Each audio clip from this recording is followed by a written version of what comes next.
So, ngayong araw na to ay pag-uusapan natin paano ba natin babayaran yung kinash advance natin sa ating credit card.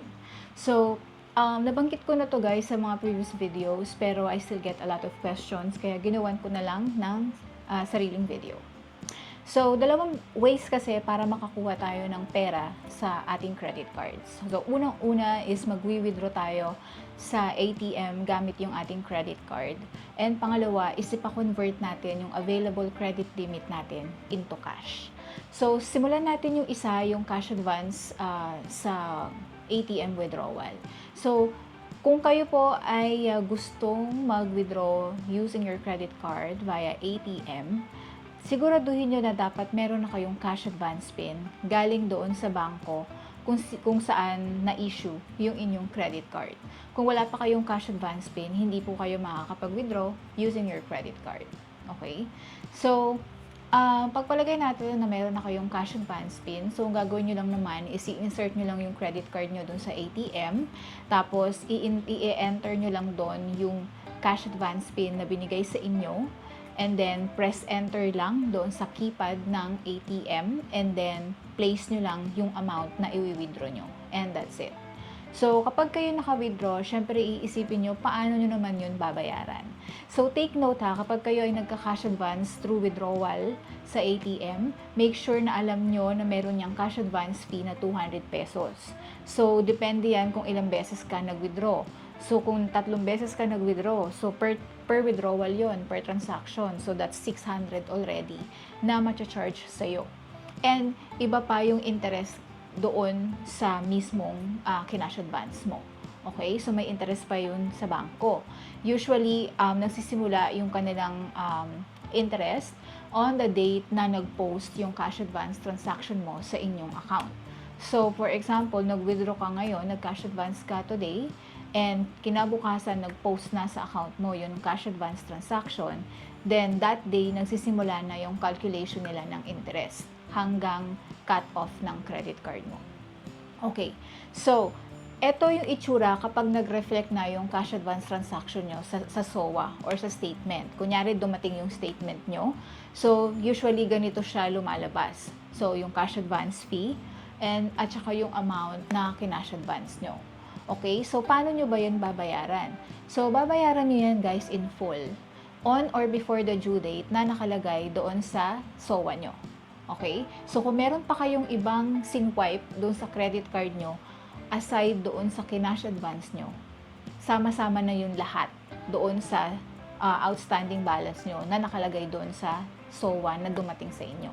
So, ibig sabihin, babayaran nyo yun in full, ha? Pag hindi nyo binayaran in full, yung kinash advance nyo, magtutuloy-tuloy yung interest niyan hanggang sa dumating yung time na mabayaran nyo na in full. So, make sure lang na dapat meron talaga kayong inaasahan na pera na pambayad doon sa ika-cash advance nyo. Kasi hindi yan pwedeng bayaran ng installment. Kailangan yan, binabayaran yan in full, isang bagsakan. Okay?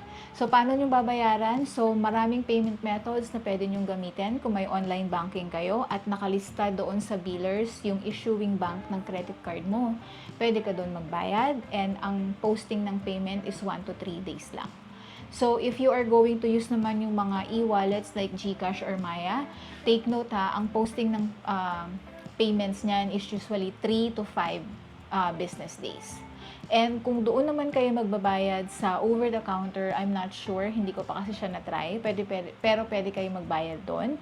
And kung gagamitin nyo naman na payment method is yung bills and payments sa mga malls like SM or Robinsons, mabilis lang mag-post yung payment yan, parang online banking. 1 to 3 days lang, nagpo-post na yung payment. So I highly suggest para hindi kayo ma-charge ng late payment fee, dapat at least at 3 days bago yung exact due date nyo is nakapagbayad na kayo, especially kung magbabayad kayo using e-wallets. Okay? So, sunod, yung conversion ng available credit limit naman into cash. Ito guys, bibihira naman yung nade-decline ng application as long as good yung standing ng inyong credit card. Ganon din sa cash advance withdrawal sa ATM ha. Kasi may time na baka hindi mag-go through. So, make sure lang na in good standing yung credit card nyo. So, ang mangyayari kapag kayo ay na-approve doon, so usually online ang application niyan, yung pagpapakonvert ng credit limit into cash, or depende kasi sa bank, so merong ibang bank na kailangan mo talagang tumawag sa kanila. So, mag-undergo yan ng process dahil may processing yan sila. So, some banks may processing fee, merong ibang bangko na wala ng processing fee. Pero guys, may interest yan ha. So, i-discuss naman nila sa iyo yan. Sasabihin nila sa inyo kung magkano, ilang percent yung interest at kung magkano yung magiging monthly amortization nyo. Pero syempre, ito ang kagandahan sa conversion ng credit limit into cash kasi pwede nyo siyang bayaran installment.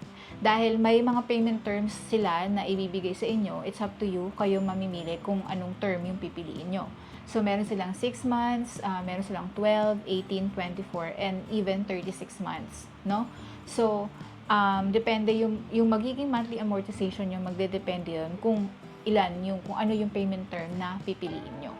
So, yan yung kaibahan niya doon sa cash advance na nagwi-withdraw ka sa ATM. Kasi yon babayaran mo talaga isang bagsakan.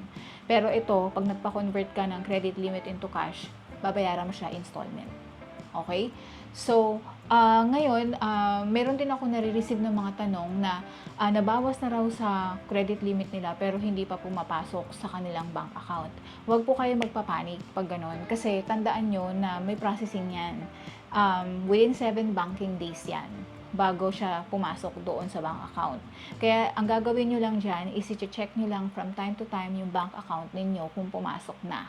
Okay? So, wag magpapanik. Kasi yung iba, hala, hindi pa na pumapasok, nabawas na. So, make sure lang na alam nyo na within 7 banking days ang processing nun. Okay? So, paano mo babayaran yon? So, usually, ganito pala magre-reflect yan sa inyong SOA or statement. So, ito example sa BPI, no? Ang tawag kasi sa BPI, pag nagpapakonvert ka ng credit limit into cash, ay credit to cash. So, ganito siya nagre-reflect doon sa statement or sa SOA, and nakalagay din dyan kung magkano yung monthly amortization mo, ando doon yon, and also kung nakailang hulog ka na. Let's say ang pinili mong payment term is 36. So kung dito sa example natin nakalagay dyan is 19/36. So ibig sabihin naka 19 hulog na siya out of 36 months. Parang ganon. So ganun siya nagre-reflect. Okay? So, ang pagbabayad, same lang din, hindi siya nakahiwalay. So, again, di ba, sama-sama yan. Kung meron ka pang ibang sin-wipe doon sa credit card mo, lahat yan magre-reflect doon sa iyong SOA, pati yung iyong monthly amortization. So, kung ano yung outstanding amount doon sa iyong SOA, yun yung babayaran mo. Okay? So, pag hindi ka nakapagbayad ng isang buwan doon sa monthly amortization mo, of course, magpapatong-patong na yung finance charges niyan. Okay? So, pagbabayad, same lang din. Online banking, e-wallets, pwede rin. Bills and payments sa mga malls or over the counter. So, that's how you pay it. Okay? And that's how it works. And I really hope guys na makatulong tong video ha. If you still have further questions, leave your comment below. And maraming salamat again sa panunood. See you again on my next. Bye!